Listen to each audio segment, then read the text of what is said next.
Welcome back to official Akhtar Rahman sir YouTube channel. एक नए video में आपका फिर से बहुत बहुत वेलकम है दोस्तों। सीटेट फरवरी 2026 को लेकर आज के इस वीडियो में हम एसएसटी पेडागोजी मींस समाजशास्त्र विषय के कुछ इंपॉर्टेंट और सिलेक्टेड क्वेश्चन देखने वाले हैं दोस्तों, जो परीक्षा के दृष्टिकोण से आप लोगों के लिए बहुत ज्यादा इंपॉर्टेंट होंगे, क्योंकि परीक्षा में सिर्फ 10 दिन का वक्त बचा है दोस्तों।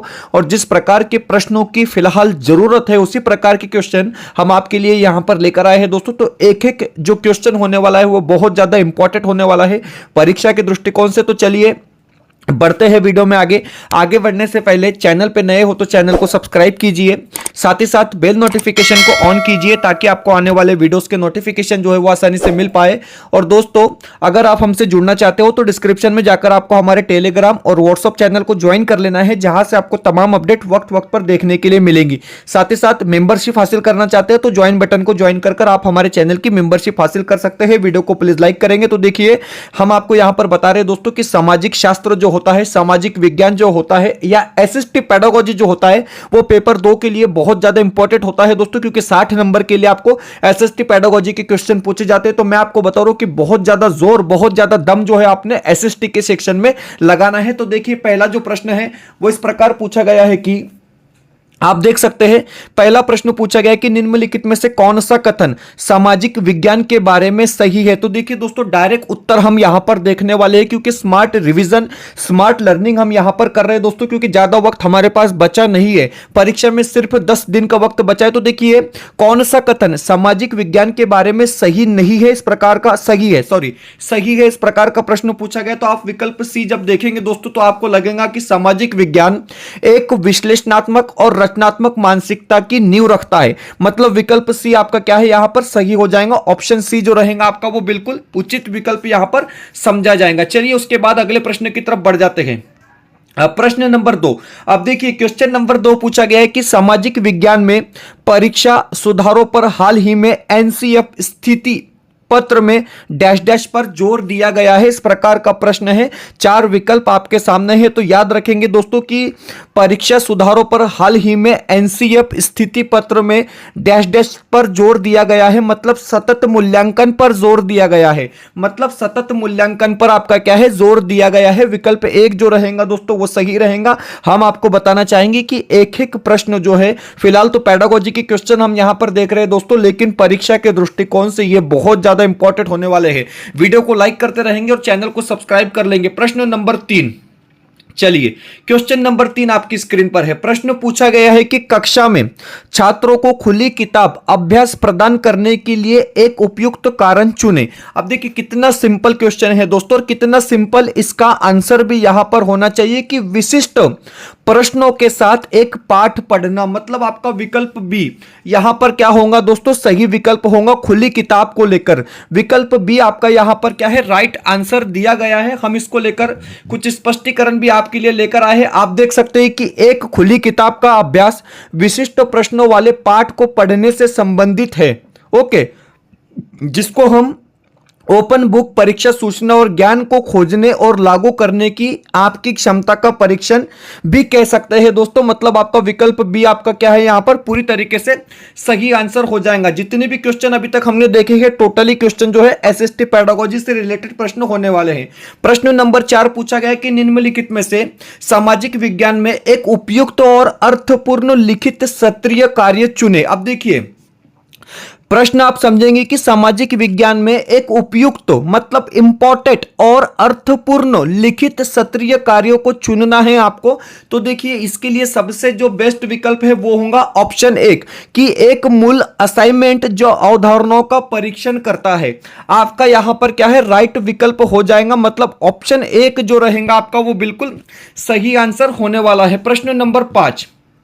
चलिए जल्दी जल्दी दोस्तों हमने यहां पर क्वेश्चन देखना है। क्वेश्चन नंबर 5 आपका पूछा गया है, थोड़ा सा बड़ा प्रश्न है दोस्तों, लेकिन बहुत ज्यादा सिंपल होने वाला है कि जब अलग अलग संदर्भों में रहने वाले 2 लोगों की स्थितियों पर एक वर्णन दिया जाता है, सामाजिक विज्ञान के शिक्षक को छात्र को निम्नलिखित के लिए प्रोत्साहित करना चाहिए। अब देखिए किस चीज के लिए प्रोत्साहित करना चाहिए, इस प्रकार का प्रश्न है। प्रश्न आप पढ़ लेंगे दोस्तों, क्योंकि बड़े बड़े क्वेश्चन जो है आपको सामाजिक शास्त्र के सेक्शन में देखने के लिए मिलेंगे। तो देखिए आपका विकल्प यहां पर जो सी रहेगा वो सही होगा कि उनके माध्यम से प्रस्तुत जानकारी की जांच करना। मतलब विकल्प सी आपका जो है दोस्तों वो बिल्कुल यहां पर क्या है, सही आंसर होने वाला है। अब अगला जो क्वेश्चन है दोस्तों वो एसएसटी से लिया गया है।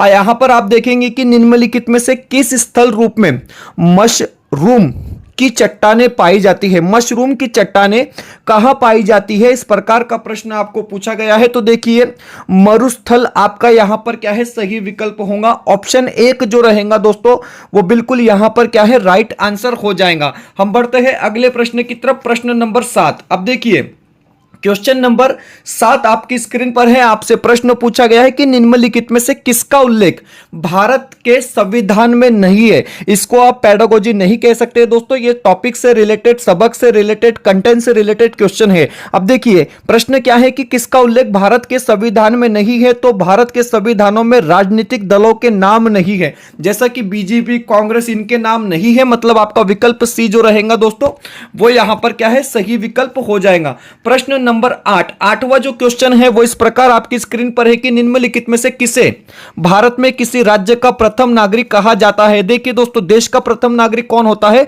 तो राष्ट्रपति होता है। यहां पर प्रश्न क्या पूछा गया है कि राज्य का प्रथम नागरिक कौन होता है, तो वो राज्यपाल होता है। विकल्प सी आपका क्या है, यहां पर सही हो जाएगा। विकल्प सी जो रहेगा दोस्तों वो बिल्कुल सटीक आंसर यहां पर होने वाला है। हम आपको बता रहे हैं कि एक एक प्रश्न जो है वो परीक्षा के दृष्टिकोण से बहुत ज्यादा इंपॉर्टेंट है दोस्तों, क्योंकि इसी प्रकार के प्रश्न आपको एनसीईआरटी से रिलेटेड प्रश्न सीटेट में पूछे जाते हैं। अगले प्रश्न की तरफ बढ़ते हैं, प्रश्न नंबर 9। चलिए जल्दी जल्दी हम अगले प्रश्न की तरफ बढ़ेंगे। प्रश्न नंबर 9 आपकी स्क्रीन पर है। पूछा गया है कि वन्य जीव संरक्षण के प्रति छात्रों को संवेदनशील बनाने के लिए सबसे अच्छा अभ्यास होगा।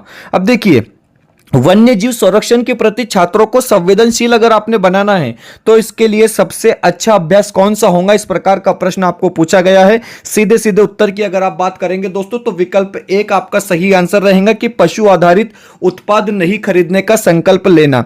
मतलब आपका विकल्प एक यहां पर क्या है, सबसे सही आंसर हो जाएगा। प्रश्न नंबर 10 की तरफ चलते हैं। चलिए क्वेश्चन नंबर 10 पूछा गया है कि आप देख सकते हैं कि निम्नलिखित में से किसे ग्राम पंचायत में निर्वाचित पद प्राप्त है। वैसे तो सरपंच को भी प्राप्त होता है दोस्तों निर्वाचित पद, लेकिन यहां पर जो आंसर दिया गया है वो वार्ड सदस्य दिया गया है। किसको दिया गया है, वार्ड सदस्य दिया गया है आंसर की में। मतलब विकल्प बी आपका क्या है, यहां पर सही होने वाला है। इसका थोड़ा सा स्पष्टीकरण भी दिया गया है कि ग्राम पंचायत में निर्वाचित चुने गए पद मुख्य रूप से सरपंच और वार्ड सदस्य के होते हैं, जिन्हें गांव के मतदाता सीधे चुनते हैं। सचिव सरकारी कर्मचारी होता है, जबकि ग्राम सभा के सदस्य मतदाता होते हैं। इन दोनों सरपंच और वार्ड सदस्य का कार्यकाल आमतौर पर 5 वर्ष का होता है। लेकिन आंसर की में आपका क्या जवाब दिया गया है, तो बी दिया गया है।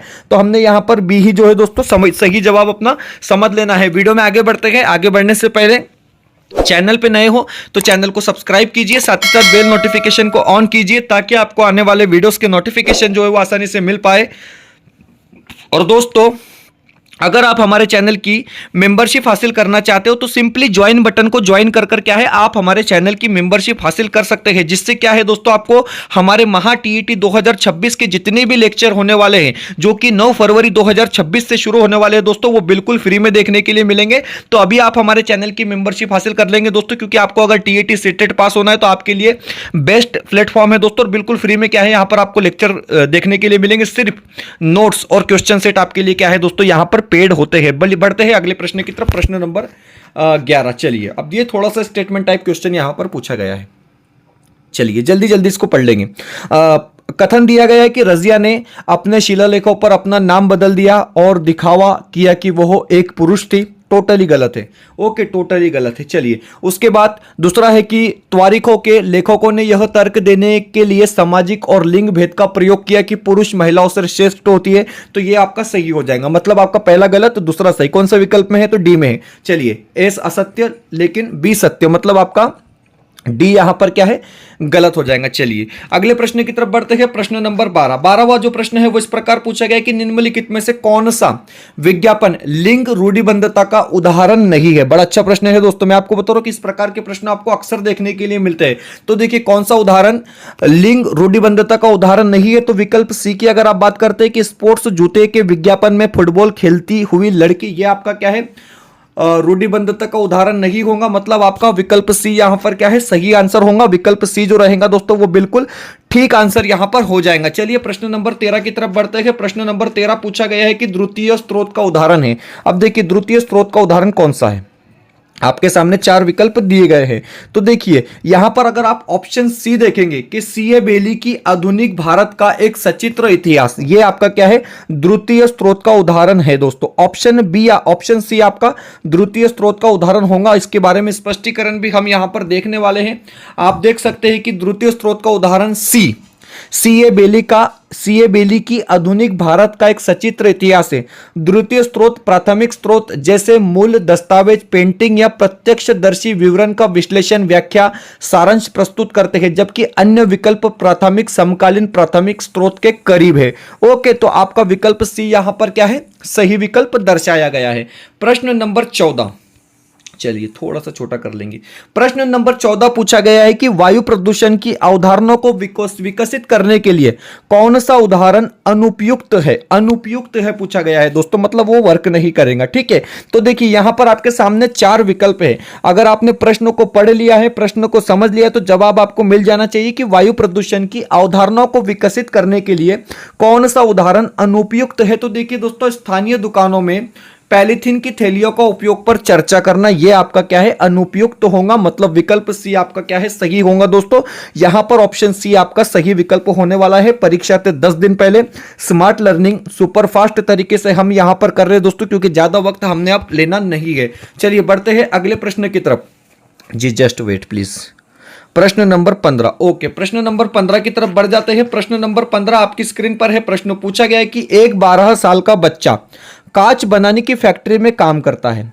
इस स्थिति में किस मौलिक अधिकार का उल्लंघन होता है। नाबालिग बच्चा है, कांच बनाने की फैक्ट्री में काम कर रहा है, 12 साल का बच्चा, तो किस चीज का उल्लंघन होगा, शोषण के खिलाफ अधिकार का उल्लंघन होगा, मतलब विकल्प सी आपका क्या है, यहां पर सही होगा। ऑप्शन सी जो रहेगा दोस्तों वो आपका बिल्कुल उचित विकल्प यहां पर माना जाएगा। अगले प्रश्न देखने से पहले हम यहां पर आपको बताना चाहेंगे दोस्तों कि क्वेश्चन सेट हमारे पास अवेलेबल है, क्योंकि हम आपको बताते हैं कि अगर अभी तक आपने कुछ भी नहीं किया है दोस्तों, तो कम से कम ये क्वेश्चन सेट को सॉल्व कर परीक्षा में जाएंगे तो डेफिनेटली बहुत ज्यादा फायदा आपको इसका मिलने वाला है दोस्तों। सिर्फ 399 रुपए में आपको यहां पर 40 प्रश्न पत्रिकाएं दी जा रही है, और सभी प्रश्न पत्रिका में अपनी अपनी आंसर की भी होंगी, मतलब सॉल्व क्वेश्चन पेपर आपको यहां पर क्या है, दिया जा रहा है, जिसमें मराठी पेडागोजी के 10 क्वेश्चन सेट होने वाले हैं, हिंदी पेडागोजी के 10 क्वेश्चन सेट, सीडीपी के 10 क्वेश्चन सेट, और एसएसटी पेडागोजी मतलब सामाजिक शास्त्र के 10 क्वेश्चन सेट विद आंसर की आपको यहां पर दिए जा रहे हैं दोस्तों। स्क्रीन पर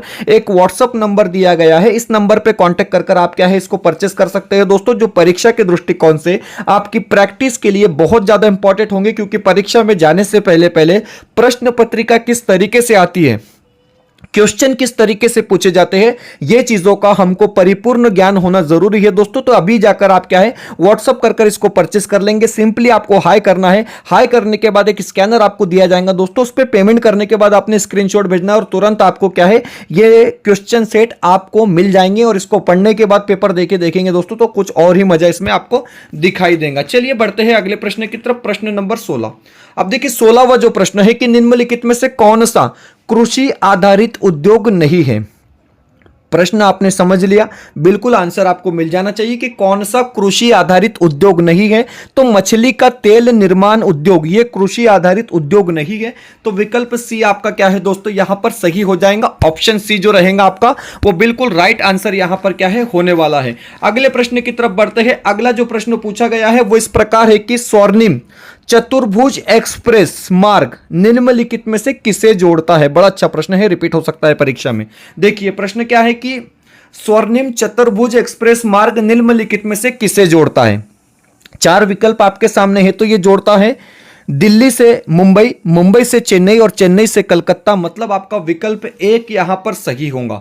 विकल्प एक आपका यहां पर क्या है दोस्तों सही होगा, दिल्ली, मुंबई, चेन्नई और कलकत्ता इनको जोड़ने का ये क्या है काम करता है, तो विकल्प एक आपका बिल्कुल सही आंसर यहां पर हो जाएगा। चलिए उल्का पिंडों को लेकर भी बहुत से प्रश्न आपको परीक्षाओं में देखने के लिए मिले हैं, अभी तक बार बार जो है इनको लेकर प्रश्न पूछा जाता है कि उल्का पिंडों के बारे में निम्नलिखित में से कौन सा कथन सही है, सत्य है। इस प्रकार का प्रश्न आपको पूछा गया है। तो देखिए दोस्तों, ये चट्टानों के छोटे टुकड़े होते हैं, जहां आपको दिखेगा तो विकल्प सही हो जाएगा, जो सूर्य के चारों ओर घूमते हैं। तो उल्का पिंडों के बारे में याद रखेंगे कि चट्टानों के छोटे छोटे टुकड़े होते हैं और सूरज के चारों ओर चक्कर लगाते हैं, घूमते हैं। तो मतलब विकल्प एक आपका क्या है, सही यहां पर होने वाला है। प्रश्न नंबर 19 की तरफ बढ़ते हैं। चलिए, क्वेश्चन नंबर 19 पूछा गया है कि मुगल शासन के दौरान डिजाइन किए गए नदी तट बाग में मकबरे को एक चबूतरे पर बनाया जाता था। ओके, ये बात तो क्लियर है। और बाग इसके डैश डैश में स्थित होता था। तो कहां पर स्थित होता था, पूरब, पश्चिम, दक्षिण, उत्तर? तो देखिए, दक्षिण आपका सही विकल्प यहां पर होगा। ऑप्शन सी जो रहेगा दोस्तों आपका, वो राइट आंसर यहां पर होने वाला है। ऑप्शन सी जो रहेगा आपका बिल्कुल सटीक जवाब यहां पर हो जाएगा। चलिए 20वें प्रश्न की तरफ बढ़ते हैं। प्रश्न नंबर 20। अब देखिए, फिर से क्या है, एक एसएसटी पेडागोजी को लेकर क्वेश्चन हमने ऐड किया है कि प्रश्नों में किस संज्ञानात्मक प्रक्रिया का आकलन किया गया है। भारत में गरीबी को कम करने में महात्मा गांधी राष्ट्रीय ग्रामीण रोजगार गारंटी अधिनियम को प्रभाव की जांच कीजिए। तो देखिए, यहां पर इस प्रश्न का जो आंसर होगा दोस्तों, वो आंसर होगा कि आपको पूछा गया है कि संज्ञानात्मक प्रक्रिया का आकलन किया गया है, तो मूल्यांकन करना आपका क्या है, यहां पर सही विकल्प होगा। ऑप्शन बी जो रहेगा दोस्तों, वो आपका क्या है, उचित विकल्प यहां पर रहेगा। Option B is the right answer. तो इस प्रकार क्या है, हमने यहां पर दोस्तों 20 प्रश्न देखे हैं जो परीक्षा के दृष्टिकोण से बहुत ज्यादा इंपॉर्टेंट है। और टीएटी 2026 के लिए हिंदी का जो नोट्स है दोस्तों, वो रिपब्लिकन डे से हमने लॉन्च कर दिया है, हिंदी महाटेट अपडेट नोट्स 2026, जिसका प्राइस सिर्फ 219 रुपए है।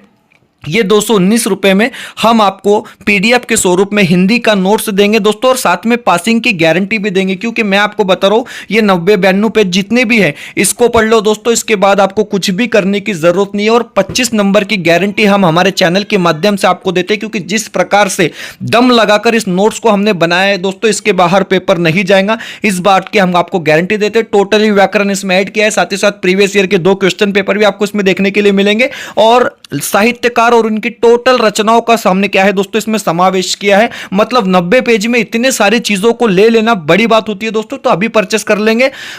इसको परचेस करने के लिए दोस्तों सिंपल, मतलब आपको व्हाट्सअप करना है, आपको स्कैनर दिया जाएगा, पेमेंट करना है, तुरंत आपको पीडीएफ मिल जाएगा, जेरोक्स कर कर पढ़ो और पास हो जाओ। मैं आपको बता रहा हूं, क्योंकि पास होना है तो आपकी हिंदी फर्स्ट लैंग्वेज और मराठी सेकंड लैंग्वेज आपने टीएटी में रखना है दोस्तों। आप 100% पास होंगे, इस बात की हम आपको गारंटी अपने चैनल के माध्यम से देते हैं। तो परचेस करने के लिए अभी आप क्या है, इसको कॉन्टेक्ट कर सकते हैं। फिलहाल वीडियो में इतना ही, मिलते हैं नए वीडियो में बेहतर अपडेट के साथ।